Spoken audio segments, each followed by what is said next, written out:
Hello and welcome to the Jewish Heretics podcast. This is the official podcast of the United Jewish People's Order. We are a progressive Canadian Jewish organization that's been around since the 1920s. My name's David Wall. I am the community's cultural director, and I will be your host today. For this, the 24th episode of our podcast, I had the honor of speaking to celebrated academic, author, and activist Jehan Helou. Jehan has had a remarkable life and career as a mover and shaker in both the Palestinian national struggle and the women's liberation movement. She's been a researcher, an academic, a member of the Palestine National Council. She served as Assistant General Secretary of the Pan-Arab Women's Federation.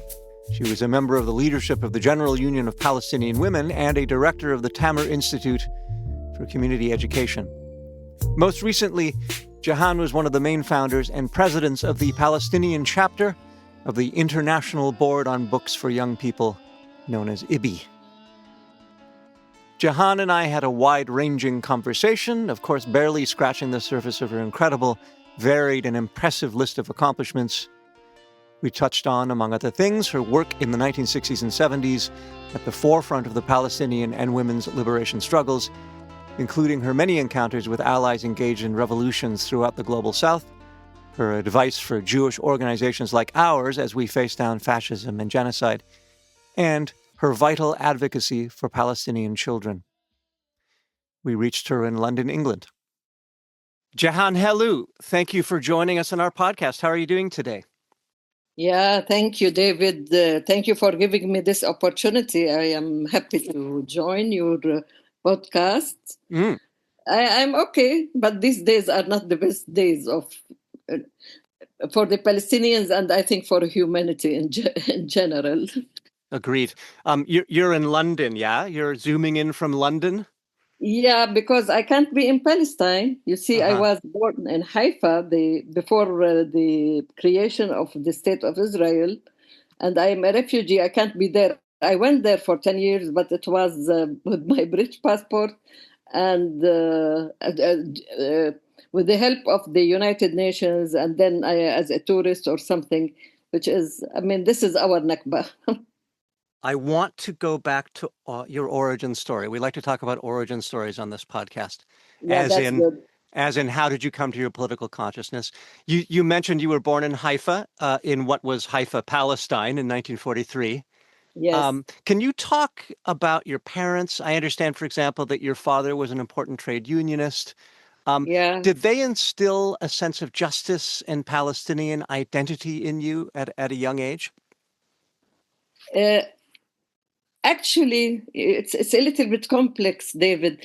Actually, of course, because we had to suffer. We didn't live in a refugee camp, but we were very much deprived economically, and my father had to suffer again to build a life for his daughters. We are 6 girls, by the way. Oh, wow. And I think at some time, many of the Palestinians, even my parents, did not speak about this very, very bitter wound. But we saw it in our struggle, and we saw it when we suddenly became refugees by mere chance. My mother was pregnant, and my father took us to Lebanon, to Beirut, so that she had a safe delivery, and she delivered my sister in April, and he went back. And then, so that we go back after it's over, the delivery. And suddenly we became refugees. Can you imagine? No, incredible. Because we couldn't go back. But then part of the family of my father remained in Nazareth, because a minority of Palestinians remained in what is called now Israel. And they remained there. But when we saw the agony is that my father, when he met after 13 years with his sisters and brothers who came from Nazareth, Israel allowed the family reunion for a few days during Christmas. And I saw how my father cried. It was so heartbreaking. They cried when they met, but they cried more when they left. To me, I was seeing the Nakba. I was seeing what it did for us. And once when they sent us a wedding that took place in Nazareth, and my father, and they said your father was very active in the weddings, very loving, loves to sing. And I never saw this face of my father as a joyful man, though of course he was a very loving man, very kind man. Education was very important for our parents. They would have us go to best of school. One of the good schools was an evangelical, not evangelist like but it was affected by them, school.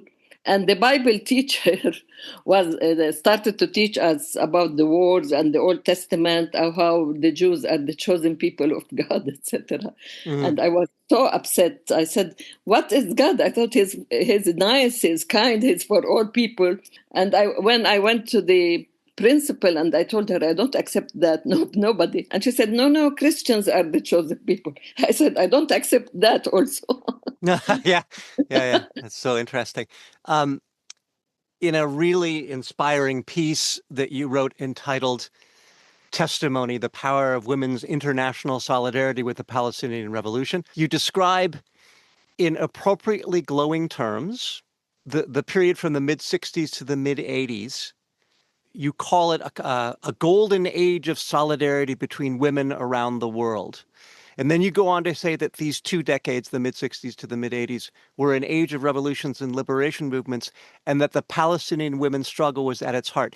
Can you talk about the role of women in these revolutions, and specifically Palestinian women, and how they led the way, how they were the heart of these revolutions?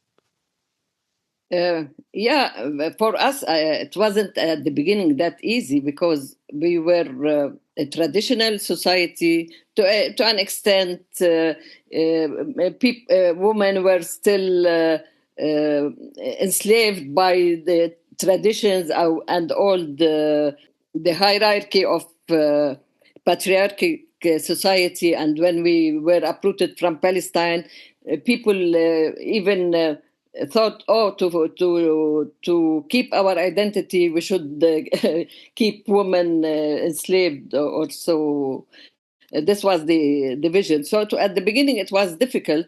Maybe for us who were started to be educated and to be active, it was a little bit different, but not much different. So we started, it will be great to see the transformation that happened of women feeling that they are secondary in the society, despite that the woman mother, Palestinian mother, really had a fantastic role in keeping the family and the identity and in facing all the deprivation. So it was great to see how, if you combine ambition for liberation with the national liberation, you have fantastic results.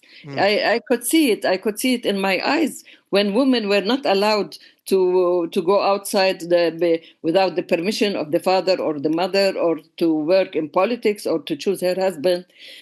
How consciousness raising was not only in speeches or narrative or something. It was also combining the theory and the practice. So women, when they started to defend their refugee camps, when they started to believe in the Palestinian revolution at the time, to support it, etc., great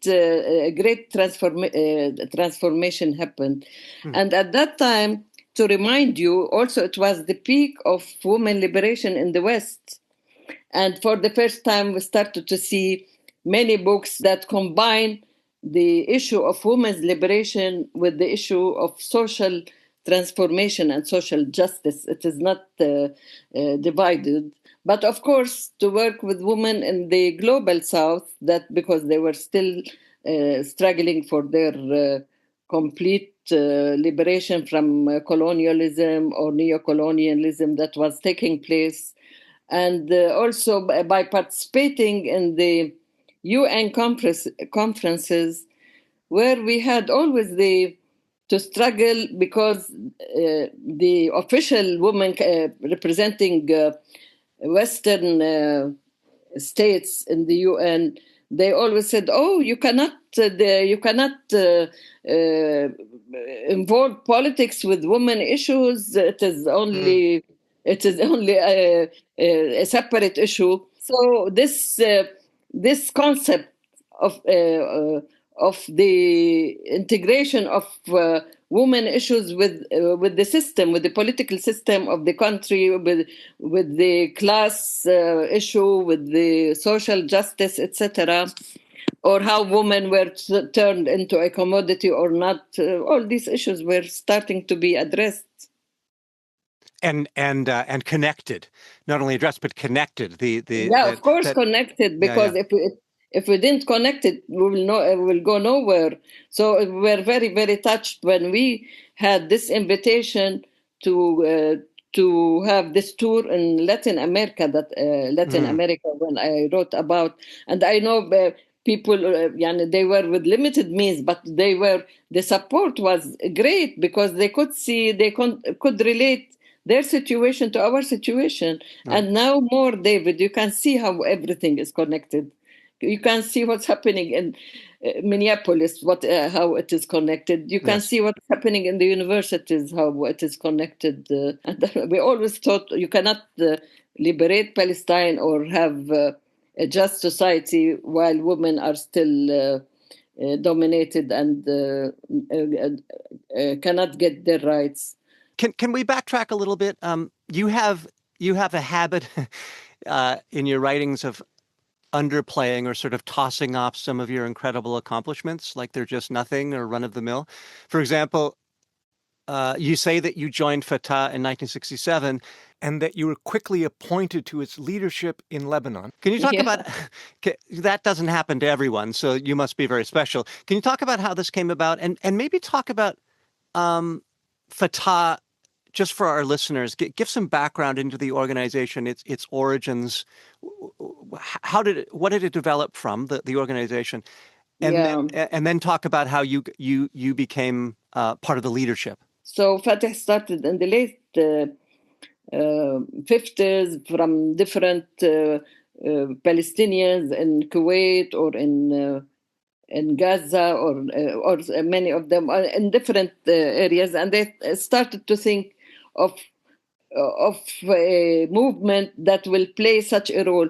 And I don't think they thought that this movement will liberate Palestine, but they thought it will be an activist or a catalyst to start retaining our position, because as if we have been become a forgotten cause, and there were many plans of the Americans and the British, etc., to just dismantle the refugee problem and thinking of giving compensation, etc. But of course, it was all rejected, and everybody hold very tight to the right of return.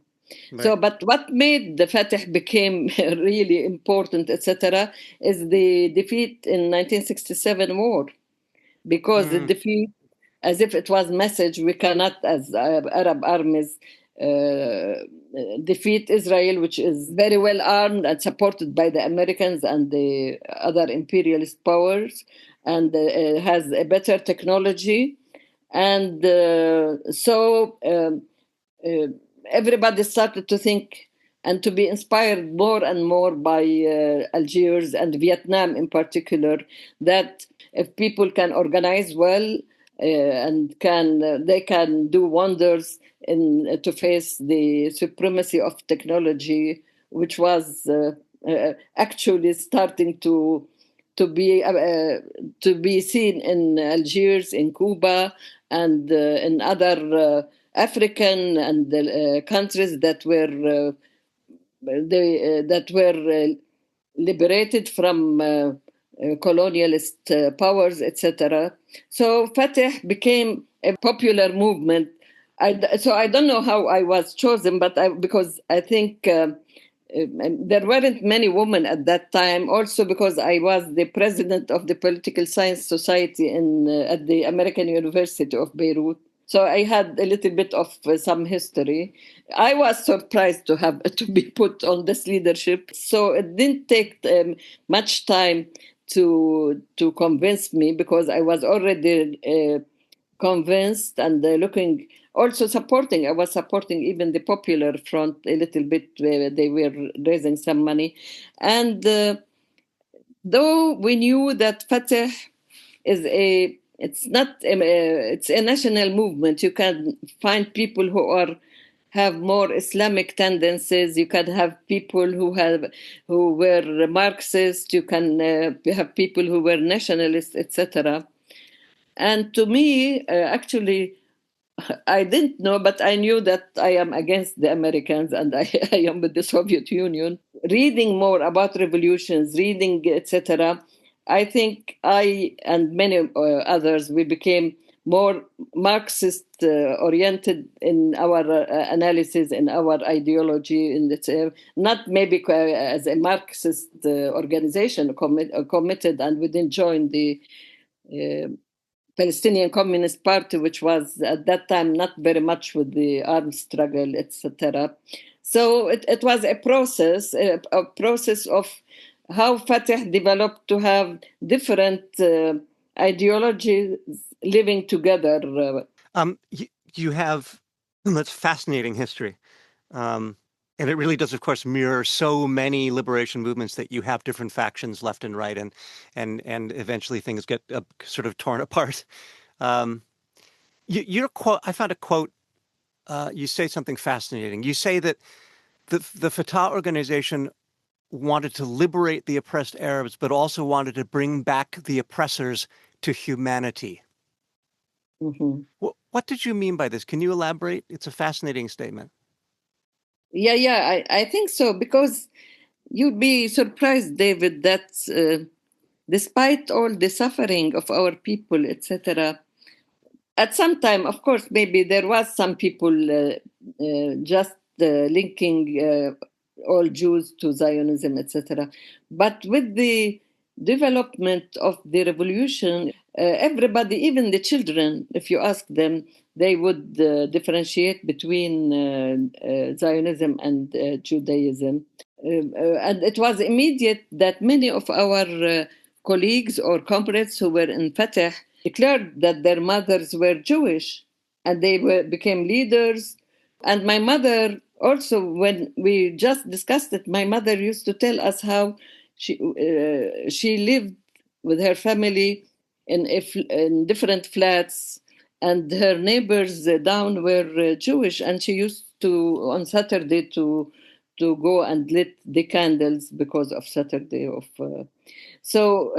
When this developed and everybody was asking, so what is our strategy? Maybe in the pact of national pact of the PLO, they were saying that Jewish Palestinians who were living in Palestine can remain in Palestine after the liberation of Palestine, because we consider them as Palestinians. Mm-hmm. But then the idea of, okay, what about the other Jews who remained or something? And here I have to come to say what does it mean to have a democratic society, because we think Zionism, which was created before the Holocaust in Basel at the end of the 19th century, used and you can see it now, used Judaism to justify their colonialist settlement, and to even to justify our uprooting.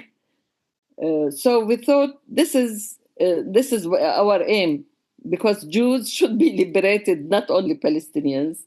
And actually now thousands of Jews are liberated, isn't it? Absolutely.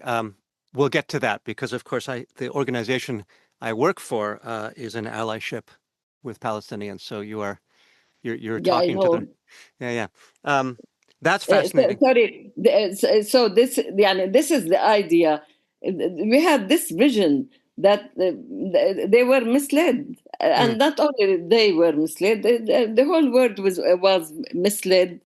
I want to go back also. You've done so many things. You've been involved in so many organizations and struggles. And um, another one of your really important affiliations is the General Union of Palestinian Women, GUPW.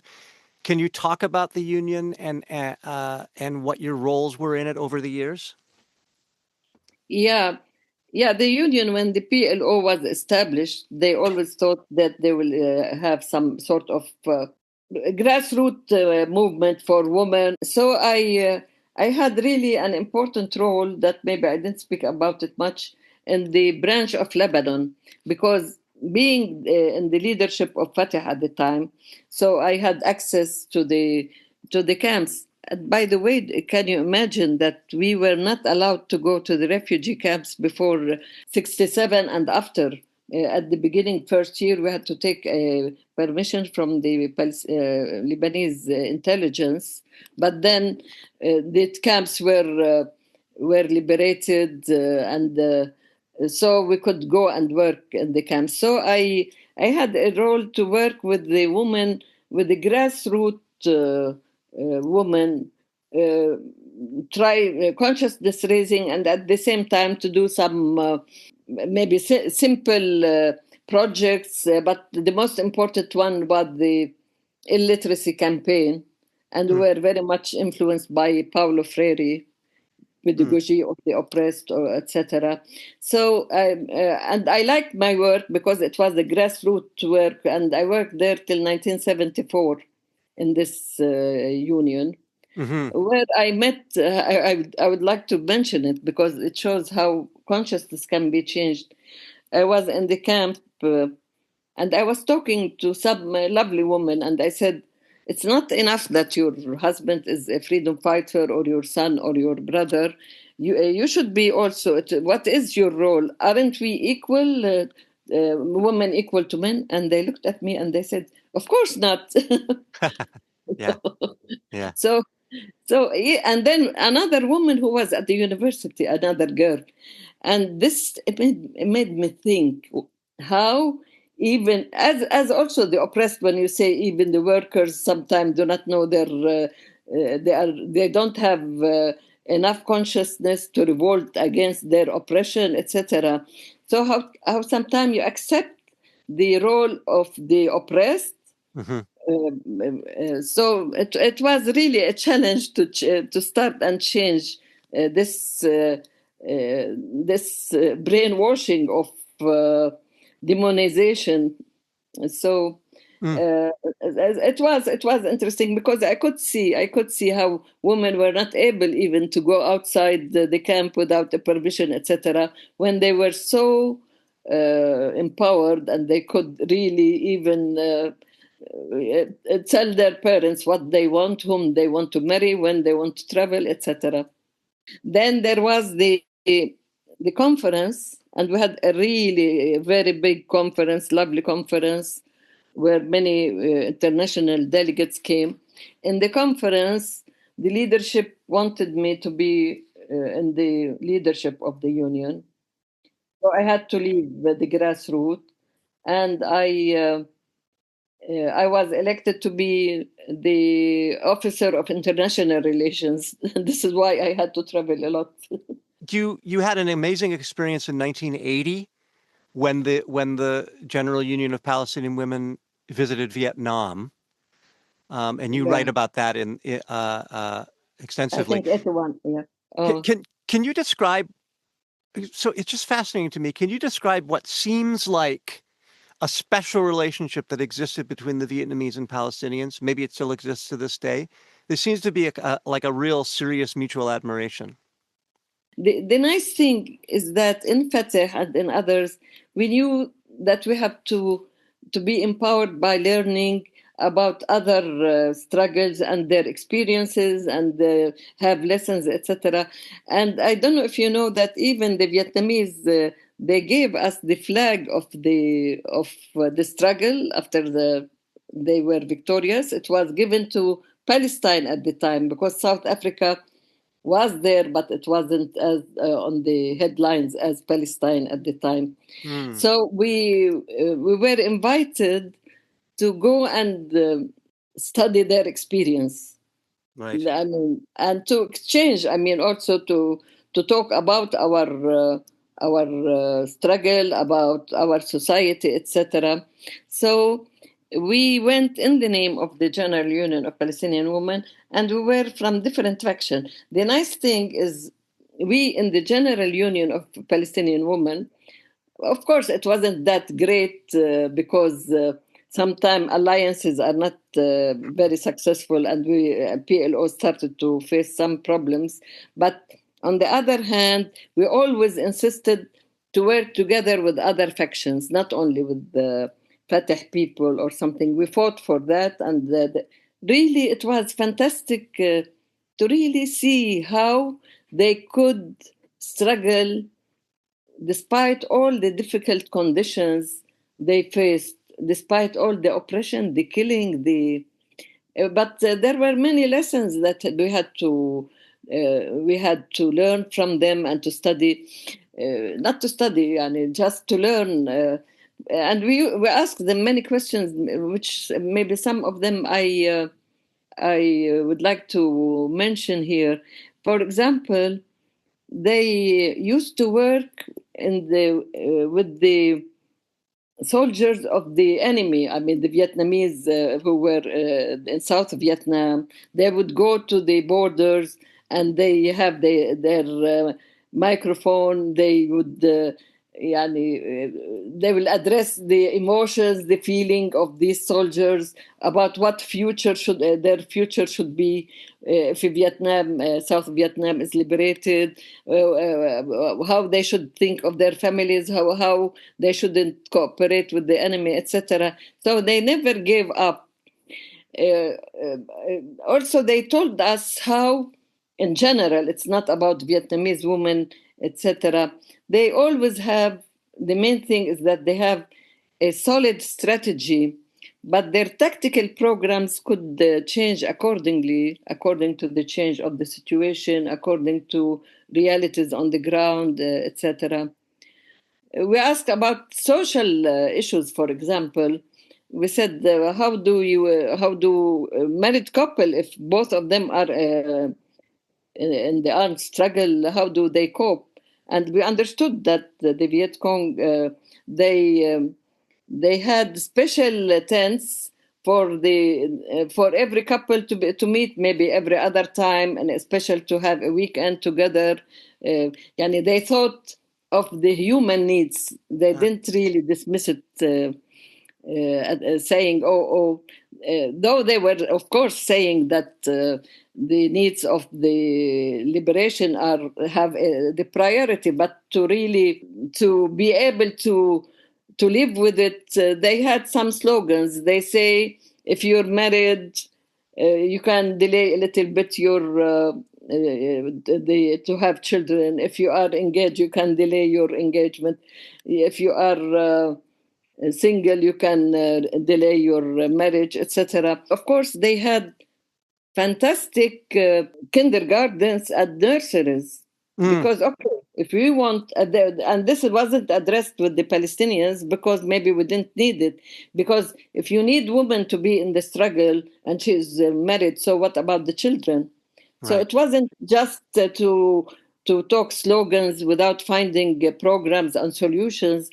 We had many lectures or something about how to have nurseries, and while the bombs are still over your head. So for women liberation, so you need to facilitate her needs so that she is not marginalized because only she is a woman who has children and she should take care of them. So it was a comprehensive program of taking care of women. And then to see that women were at the head of negotiations, and was not a surprise for us, or the head of the army. I mean, it was so inspiring. My God. Did you see similar patterns in Palestinian leadership over the years? An improvement of women's rights and women's priority of women in Palestinian movements? Did you see that happen? At the beginning, I was always complaining, saying, "Do you think if we join the the movement, we are not a secondary or supportive front? We are part of you." So this macho mentality, it is not very easy to change. There were, because women imposed their agenda, but it wasn't enough because we couldn't have it implemented exactly at least we couldn't have laws because we were not an independent, liberated, at least society. Of course. But no, in Vietnam, maybe you have at least liberated, they can maneuver with it. You've worn a lot of hats over the years. You've been a researcher, activist, member of the Palestine National Council, Assistant General Secretary of the Pan-Arab Women's Federation of Palestine, Director of the Tamer Institute for Community Education, et cetera, et cetera. But more recently, you're one of the main founders and presidents of the International Board on Books for Young People, or IBI, in Palestine. IBI, to be very simple, is an international organization that works to bring books to children. Can you talk about how you got involved with IBI and IBI's relationship to Palestine? For example, I understand that you've experienced as president of the Palestine chapter a serious, how do I put it, a serious lack of international solidarity from the organization. So what is IBI? Why is it important to you? And also, what have you experienced as a head of the chapter in Palestine? Our story is very strange because at some time IBI denied Palestine its membership because they said, no, you are not nation, you are not people, whatever. And even when my colleague Mary, who's the vice president, applied, she was already in Ramallah. They told her, join the Israeli section. And she said, but we are under occupation. We were very lucky, and I would like really to mention them by name, to have really fantastic people to support. When they came to Palestine, they saw that we are working in encouraging reading. We are having reading campaigns and publishing books and even translated some books, etc. So they took it to themselves. Some writers, British writers, but mainly I would like to mention the South African writer Beverly Naidoo, and the head of the IBI section in the UK, Anne Lazem, who is a very successful librarian. They took it to start campaigning for our membership, that it's only natural. We are people who are living on their land and who have cultural activities and who were deprived from their land. Doesn't mean we have also to punish them. So they had a real campaign. Even the European sections, some of them said, no, if you don't accept Palestine, some of them who are really progressive and said, if you don't accept Palestine, we should really question what is IBI for. So is it a very bourgeois, just Western organization that does not really address the needs of the children and deprived and children in the global South, etc. So we were admitted in this genocide. It was really disappointing. Though, for example, they had the second day a statement condemning the Russian-Ukrainian war, etc.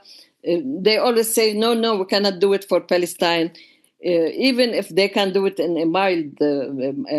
So what happened this time, it was very unlucky because we got a leadership who thinks they are supporting us, but their support it means we go aside and they decide for us what to do. Even in Gaza, they did the fundraising with an appeal, and till now they didn't send us the money, and now we have to support, because we believe that our children and libraries need librarians, and the librarians community need the humanitarian aid in addition to their salaries. We wanted them to embrace us, to raise their voice. What's happening it is not ordinary, and as many said, it is not a political issue. It is a humanitarian issue.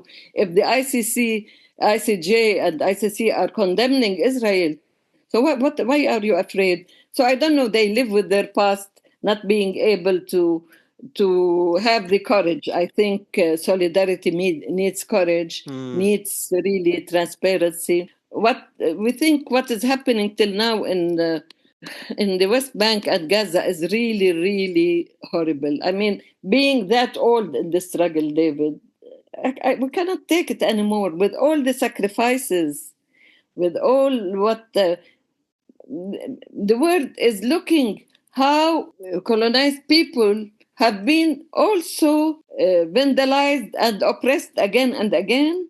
It's ongoing. It is torture. Can you imagine? They don't allow the Teds to come. They don't allow medical aid. They destroyed all Gaza. They destroyed our past.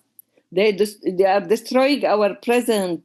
They don't want us to have a future. It is ethnic cleansing. I can't see. Maybe I'm looking outside, but I can't see how much people are suffering. Why? Why? So I don't know. I don't know. It's very sad, and this peace council is, I think, is a disaster and is a scandal. Yes. What do we expect of Trump?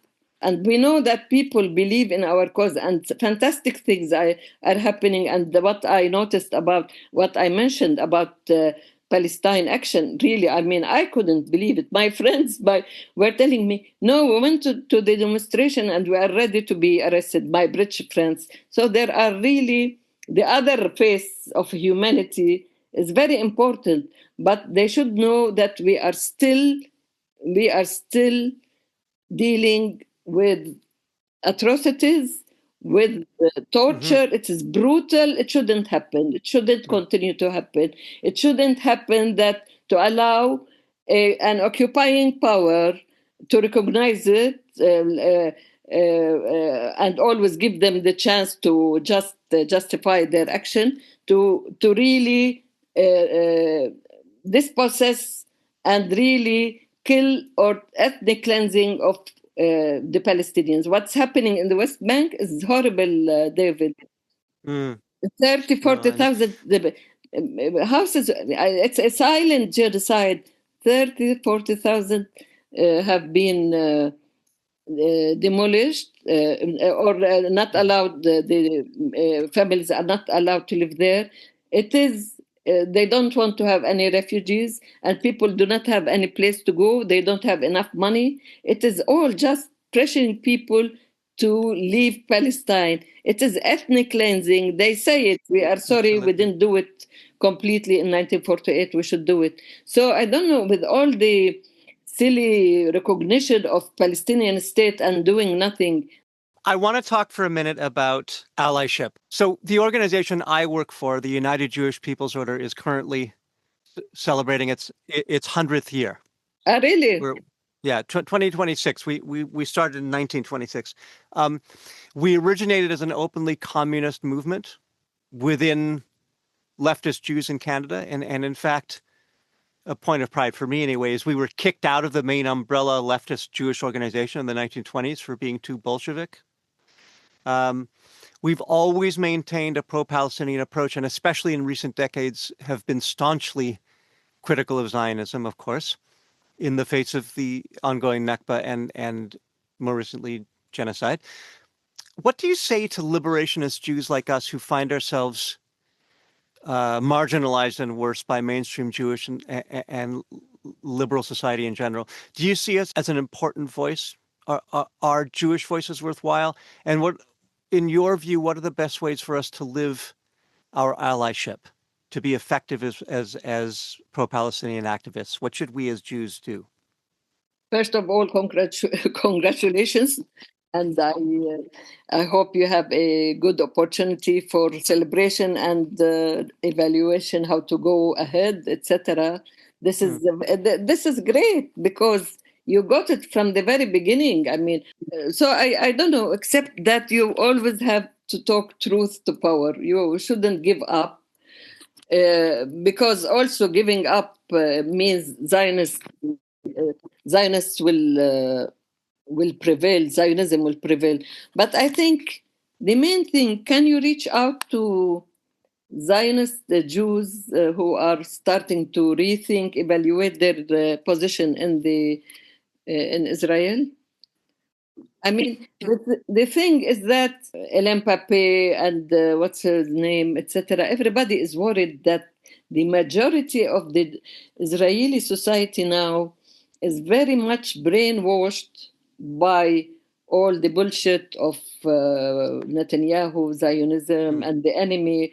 And of course, you know about this book about poisoning the minds of the children by what's her name, about before the children are born, immediately there is brainwashing saying that we are not equal, we are animals as Palestinians, we are their enemies, want to kill them, etc. And this is how they build the society to have soldiers.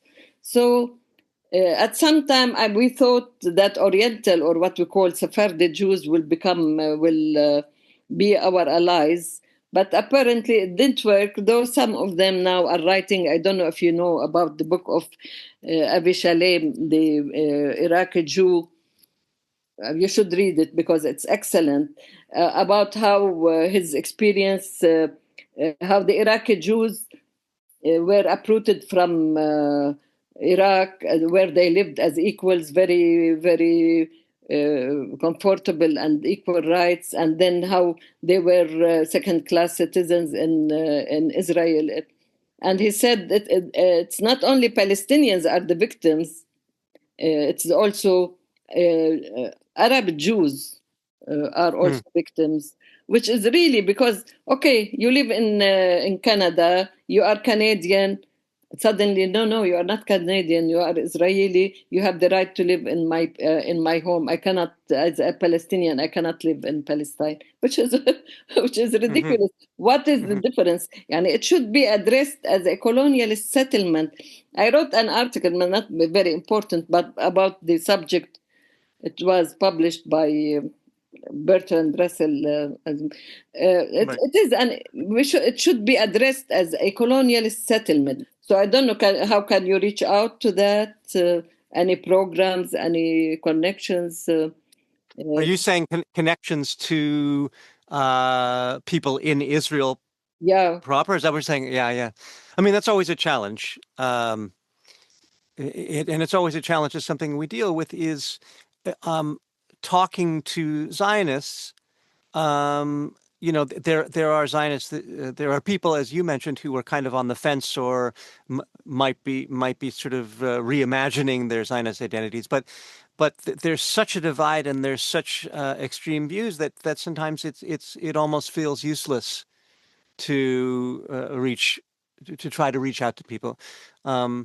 And certainly within Israel, I think it's true what Ilan Pape and others have said, and Gideon Levy, that mainstream Israeli society is really quite extreme and pro Netanyahu. So it's hard to know. It's hard to know how to engage with the Jewish left in Israel, for example.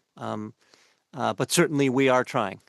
Certainly we are trying. I don't know if there is a Jewish left. Maybe there are movements starting, people, courageous people like Beit Salim, or some people who are, The Center for Jewish Nonviolence is an excellent organization. What is it? For example, these are people that we're in contact with who will go into Masafer Yatta and other communities and act as human shields and bring supplies and fuel and all that sort of stuff. So there are pockets. There are pockets of definitely. This is excellent, and I'm sure at some time there will be a breakdown, a real transformation. But then how and when, this is the question. But of course, yani, you have to continue and persist and find other means of reaching out, of people who, younger generations, I don't know, that can reach out. It's important because we believe in the strength of education, the strength of brainwashing. I mean, that's the positive strength, and the strength of critical thinking, of challenging what has been taken for granted, etc. But how can you evaluate the last 2 years for your work? Yeah. How was it after the genocide? What challenges did you have? Oh, well, I mean, it was a real moment of reckoning. You know, it's hard to talk from a Jewish perspective because we weren't being genocided. So I can go on about how tough it's been to be a leftist Jew. It's certainly not as tough as being Palestinian Gaza, but you know, there has been a real schism that you can imagine in the Jewish world. The family members have stopped talking to each other.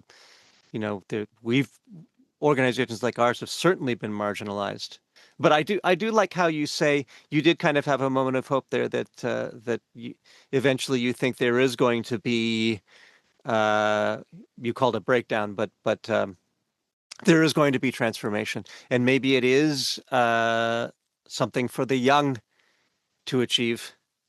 I Yeah. certainly don't count myself among the young. Yeah, of course. And I think you should be heard heard well, because people who pretend because they love Jews and they are working for their welfare, whatever, when they see credible Jewish societies and Mm, personalities telling them the truth and hmm. just waking them up, they should Hmm. listen. Yani, Yeah. in one sense, maybe Palestinians should be in the front, but in this sense of governments, as you are saying, and circles of power, you can do a lot. I mean, I think we have too much to do these days. Even we cannot Yes. follow on the news. We barely can follow on the news. So how can much we follow on all the challenges? Um, I'd like to just, you know, I'd like to say that one of the things is pretty inspirational about you specifically, is that late in life, if I may say, you have put your energy into children, Yeah. um, which I just think is such a beautiful testament to your priorities and really what everyone's priorities should be. Yeah. Partly, of course, always I was interested in children literature, etc., giving the children of the family nice books to read, etc., reading. And in literature, though my specialization was political science and public administration. Mm, So it was a little bit circumstantial, because maybe I forgot to say that in the recent 3 years, of course, as a woman, I was still struggling for my voice to be heard, not marginalized. But yeah, I didn't work with the women movement because I thought the political situation was that bad, Palestinian, which I would have liked to speak more about, because it's really lousy. Where this national authority, it's all really, it is disastrous. And I recently wrote how we missed the opportunity to have a national front. So I didn't mm, work with the women because I thought we can't get much. And okay, I am supportive for their. For our rights, etc. And I will be always a feminist. So it was an opportunity, and quite some circumstantial, when I went to Palestine to work with the Tamer Institute. And I thought they are the hope for the future. mm. That Yeah, where yeah. we missed, maybe we did a lot and we couldn't. So it is a challenge. And now it is a challenge to follow on Gaza. So maybe it takes more time than I want, because I don't. It's voluntary. We don't get much help, etc. But it is a challenge that we would like to continue, because what's happening to our children? to our. It's really. It shouldn't. It shouldn't. I mean, Mm. I can't. I mean, I don't like this. Okay, as if we are the only victims in the world, but it's ongoing that long, and with Yes. all the word that can take decisions is noticing and giving us the simple, silly. Oh, we condemn. We don't like. Come on, 20,000, and it's more. And now to have children when there was this storm, they don't have the proper tents. Just. Shivering or dying because of rain and I don't know. And can you imagine to have people who should have their medication outside if they don't have it? Many of them are dead or were dead, and still telling them, okay, 50, okay, 5 can go. I mean, I don't know why the world can accept that. It's too much. It's too much, yeah. So I think let's hope. I am optimistic because if you see how the children talking, I am amazed. Sometimes I say, "Are they angels?" Because sometimes I think I'm not a believer, but I say, well, if there is a God, how can He allow all this to happen? But then you think, oh, these children, these babies, these children. So I believe that we need to have good to provide books, creativity, outlook to the world to our children. Yeah. That's a good place to stop, Jehan. Thank you so much for giving so much of your time today. It was really illuminating and wonderful to speak with you. Oh, thank you, David. This was a very stimulating conversation. Well, we've come to the end of our show. We'd like to thank you for listening, and we'd like to thank everyone who made our podcast possible, including United Jewish People's Order Executive Director Serena Sarin, Keo McClear, and of course our guest, Jehan Helou. This podcast was recorded at Walt Whitman Studios in Toronto. The theme music was composed by Serena Sarin with help from me. My name is David Wall. Until next time, seid gesund.